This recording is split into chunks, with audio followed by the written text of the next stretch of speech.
And if you ever tell people that God does not have fierce wrath towards the sinner, not just the sin, but towards the sinner, then you're lying to them. Because I don't find verses that speak and show God to pour out wrath on sin. What's that? How do you pour out wrath on sin? Where is it? Listen to this. I'm just going to give you 5 verses that deal with God's wrath. You tell me who the recipients of the wrath are. Exodus 22:22. You shall not mistreat any widow or fatherless child. If you do mistreat them,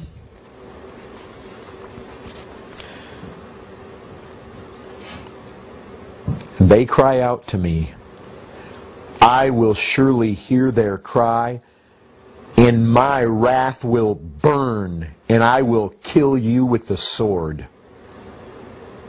Leviticus 26:27. But in spite of this you will not listen to me, but walk contrary to me. Then I will walk contrary to you in fury. 2 Kings 22:13. For great is the wrath of the Lord that is kindled against us, because our fathers have not obeyed the words of this book and do according to all that is written concerning us. Ezra 8:22. The hand of our God is for good on all who seek Him, and the power of His wrath is against all who forsake Him. Psalm 21:8. Your hand will find out all your enemies. Your right hand will find out those who hate you. You will make them as a blazing oven when you appear. The Lord will swallow them up in His wrath, and fire will consume them. Folks, His wrath is directed against sinners, not just sin.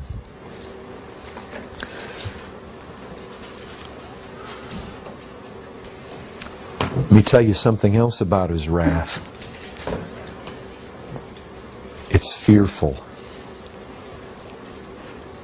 There's no other way to put it. It is infinitely dreadful.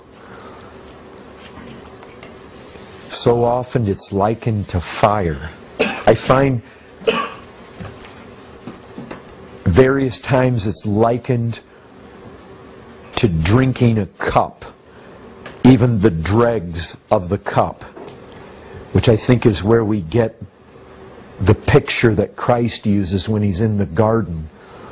If it was possible, He was praying to His Father that He would be delivered from that cup, a cup of wrath. But more times than anything else in the Bible, you tell me, you listen to this, you hear what this wrath is likened to. Exodus 15:7. You send out your fury, it consumes them like stubble.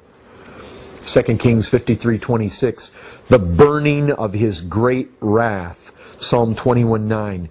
You will make them as a blazing oven when you appear. The Lord will swallow them up in His wrath, and fire will consume them. Isaiah 66:15.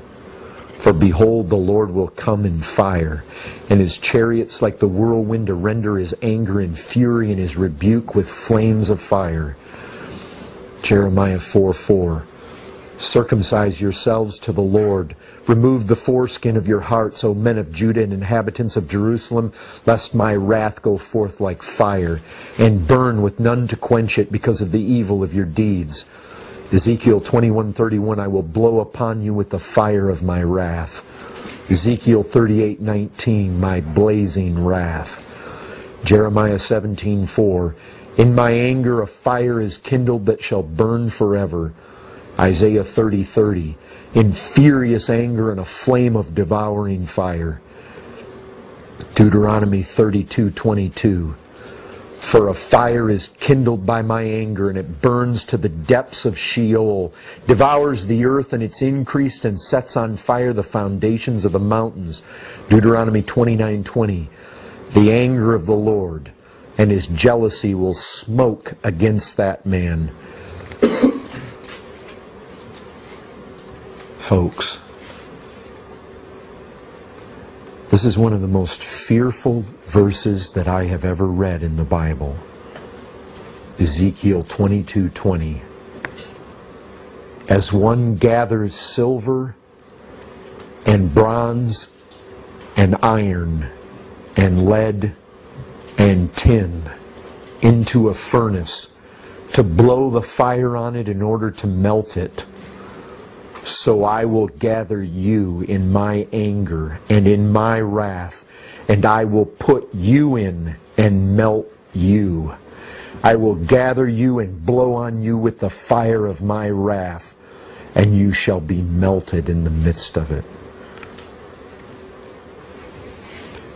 You know what? Man wants to ignore it. He wants to forget it. He wants to suppress it. And man likes to think, oh, my sin isn't that bad.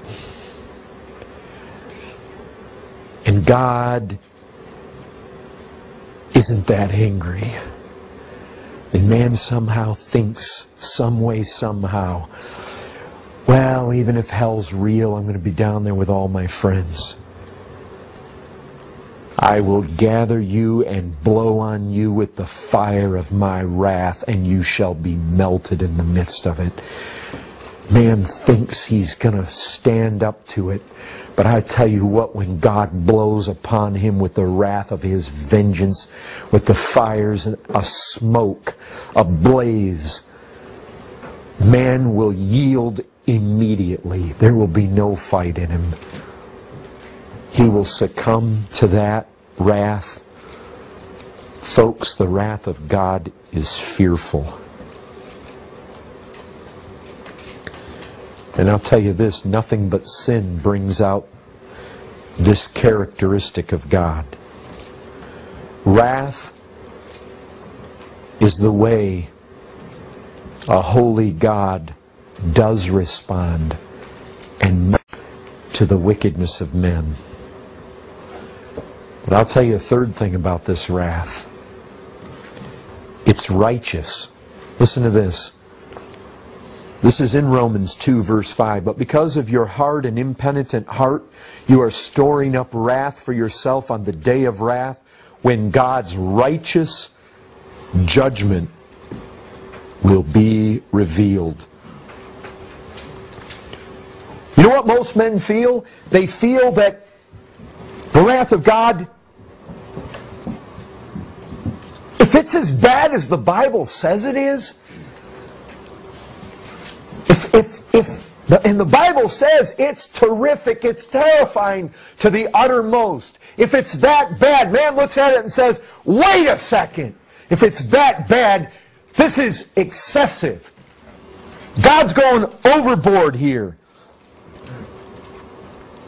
Man cannot conceive of God having such a massive reaction on God's part to our little sins. So they look at this can't be. This is overkill. I'll tell you what. The problem is not that God is excessive. It's not that He's extreme. It's not that He's disproportionate. The Bible says His judgment is righteous. Folks, the problem is we underestimate the degree of our crime, our guilt. Our guilt is on a level that we know not. The problem lies not in our assessment of His wrath. The problem lies in our assessment of the excessiveness of our sin. That's where it lies. God's wrath shouldn't make us think of an overreacting God. It should make us think of underestimating foolish men. God's wrath is reasonable if we understand our sin.